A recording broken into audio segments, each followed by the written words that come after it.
அஸ்ஸலாமு அலைக்கும். Welcome to ஜாரா சமையல். இன்றைக்கி நம்ம சேனலில் Saudi Arabian famous chicken kabsa recipe எப்படி செய்கிறதுன்னு தான் பார்க்க போகிறோம். இந்த ரெசிபி செய்கிறதுக்காக நான் ஒரு 1/2 kg ரைஸ் எடுத்திருக்கேன்.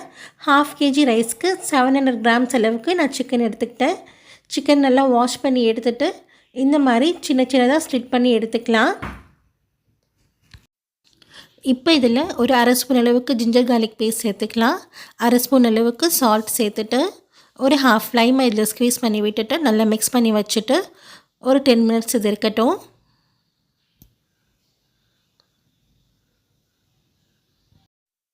அடுத்ததாக ட்ரை ரோஸ்ட் பண்ண வேண்டிய இன்க்ரீடியன்ஸை பார்த்துக்கலாம். இதில் ட்ரை லெமன், அதுக்கப்புறம் இலாச்சி, சினமன், நட்மெக், அதுக்கப்புறமா ஸ்டார் அனைஸ், கார்டமம் எடுத்திருக்கேன். 1/2 ஸ்பூன் அளவுக்கு சோம்பு, 1 ஸ்பூன் ஜீரா, 2 பிரிஞ்சி இலை, 2 ஸ்பூன் அளவுக்கு தனியா, 1 ஸ்பூன் அளவுக்கு மிளகு எடுத்திருக்கேன். இப்போ நம்ம லெமன் மட்டும் எடுத்து வச்சுட்டு மற்ற எல்லாமே ட்ரை ரோஸ்ட் பண்ணி அரைச்சிக்க போகிறோம். ஒரு 2 நிமிஷத்துக்கு நல்லா சாட்டே பண்ணிக்கலாம். நம்ம சாட்டே பண்ணும்போதே நமக்கு ஒரு நல்ல ஃப்ளேவர் கிடைக்கும். அந்த ஃப்ளேவர் வரும்போது நம்ம ஸ்டவ் ஆஃப் பண்ணிவிட்டு இதை கொஞ்சம் நேரம் ஆற வச்சுட்டு அரைச்சி எடுத்துக்கலாம். அடுத்ததாக ஒரு பேனில் ஒரு 2 ஸ்பூன் அளவுக்கு கீ சேர்த்துட்டு இதில் பாதாம், முந்திரி, கிஸ்மிஸ் சேர்த்து நல்லா ஃப்ரை பண்ணிக்கலாம். நீங்கள் பாதாம் தோல் எடுத்துகிட்டு கூட சேர்த்துக்கலாம். இப்போ நம்ம அரைச்சி வச்சுருந்த மசாலாவை இந்த சிக்கனில் சேர்த்து விட்டுட்டு நல்லா மிக்ஸ் பண்ணி விட்டுட்டு ஒரு 1 ஹவருக்கு நம்ம இதை மேரினேஷனில் வச்சிடலாம். 1 ஹவருக்கு அப்புறம் நீங்கள் செஞ்சால் எல்லா மசாலாவும் சிக்கனுக்குள்ளே போய்ட்டு ரொம்ப டேஸ்டியாக வரும். காரத்துக்காக நான் ஒரு 2 ஸ்பூன் அளவுக்கு இதில் சில்லி பவுடர் சேர்த்துக்கிறேன். இது வேணான்னா நீங்கள் ஸ்கிப் பண்ணிக்கலாம். இப்போ இதையும் நல்லா மிக்ஸ் பண்ணி விட்டுட்டு நம்ம மேரினேட் பண்ணி வச்சுக்கலாம். சிக்கனும் 1 ஹவருக்கு நல்லா மேரினேட் ஆகிடுச்சு. இப்போ ஒரு பேனில் 2 ஸ்பூன் அளவுக்கு கீ சேர்த்துக்கிட்டேன். கீ சூடானதும் ஒரு 1/4 ஸ்பூன் அளவுக்கு இதில் மிளகு சேர்த்துக்கிட்டு 2 பிரிஞ்சி இலை ஆட் பண்ணிவிட்டு 2 மீடியம் சைஸ் ஆனியன்ஸை கட் பண்ணி சேர்த்துக்கிட்டேன். 2 நிமிஷத்துக்கு இதை நம்ம சாட்டே பண்ணிக்கலாம். இது கூட ஃபைனாக சாப் பண்ண ஜிஞ்சரும் கார்லிக் ஒரு 4 பீஸை சேர்த்துட்டு நல்லா ஃப்ரை பண்ணிக்கலாம். ஃப்ரை பண்ணிவிட்டு இதில் நம்ம மேரினேட் பண்ணி வச்சுருந்த சிக்கன் பீசஸை ஒன்று ஒன்றா சேர்த்துட்டு நல்லா மிக்ஸ் பண்ணி விட்டுக்கலாம்.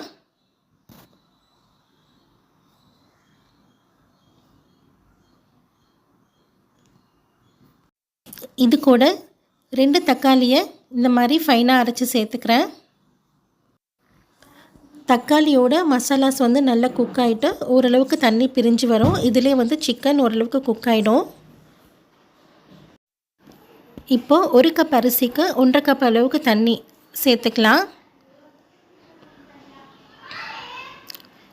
இப்போ இதை லிட் போட்டு கவர் பண்ணிவிட்டு ஒரு 5 நிமிஷம் நல்லா குக் ஆகட்டும்.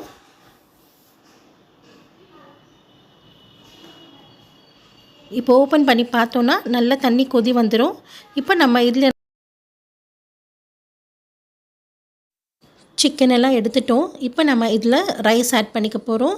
ரைஸும் நல்லா ஊறிடுச்சு. பாஸ்மதி ரைஸில் தான் இன்றைக்கி நான் இதை பண்ண போகிறேன். இப்போ ரைஸ் நம்ம இந்த மசாலாவில் ஆட் பண்ணிக்கலாம். ஆட் பண்ணி விட்டுட்டு ட்ரை லெமன் எடுத்து வச்சுருந்தேன் இல்லையா தனியாக, அதையும் இது கூட சேர்த்து ரைஸோடு மிக்ஸ் பண்ணி விட்டுட்டு ஒரு 10 மினிட்ஸ்க்கு நம்ம குக் பண்ணிக்கலாம். ரைஸ் குக் ஆகிற கேப்பில் நம்ம எடுத்து வச்சுருந்த சிக்கனை ஃப்ரை பண்ணி எடுத்துக்க போகிறோம். பேனில் ஆயில் எடுத்து வச்சுருந்த சிக்கன் எல்லாமே ஷாலோ ஃப்ரை பண்ணி எடுத்துக்க போகிறேன். பாருங்கள், நல்லா கோல்டன் ப்ரௌன் கலரில் ஃப்ரையாக இருக்குது. பார்க்க கிரில் சிக்கன் டெக்ஸ்சரில் வந்திருக்கு. இப்போ நம்ம இதை நம்ம ரைஸ் கூட சேர்த்துக்க போகிறோம். சேர்த்து வச்சுட்டு ஒரு 10 நிமிஷத்துக்கு தம் வச்சு எடுத்துக்கலாம். நான் இதில் இப்போ சார்கோல் யூஸ் பண்ணல. உங்கள்கிட்ட சார்கோல் இருந்தால் சார்கோலை பேர்ன் பண்ணி கூட நீங்கள் ரைஸோடு சேர்த்து வச்சு தம்க்கு விட்டுக்கலாம். ரைஸும் ஒரு 80% அளவுக்கு குக் ஆகிடுச்சு. இதில் நம்ம ஃப்ரை பண்ணி வச்சுருந்த ட்ரை ஃப்ரூட்ஸையும் சிக்கனையும் ஆட் பண்ணிவிட்டு ஒரு 10 நிமிஷம் லிட் போட்டு கவர் பண்ணி தம்க்கு விட்டுக்கலாம். தவா வச்சு தம்க்கு விடுங்க, அப்போ தான் அடி பிடிக்காது. 10 நிமிஷம் கழித்து நம்ம ஓப்பன் பண்ணி எடுத்து பார்த்தோன்னா நம்மளுடைய சிக்கன் கப்ஸா ரெசிபி ரொம்பவே சூப்பராக ரெடி ஆகிருக்கும். இந்த ரெசிபியை நீங்களும் ட்ரை பண்ணி பாருங்கள் ஃப்ரெண்ட்ஸ். ட்ரை பண்ணி பார்த்துட்டு எனக்கு ஃபீட்பேக் கொடுங்க.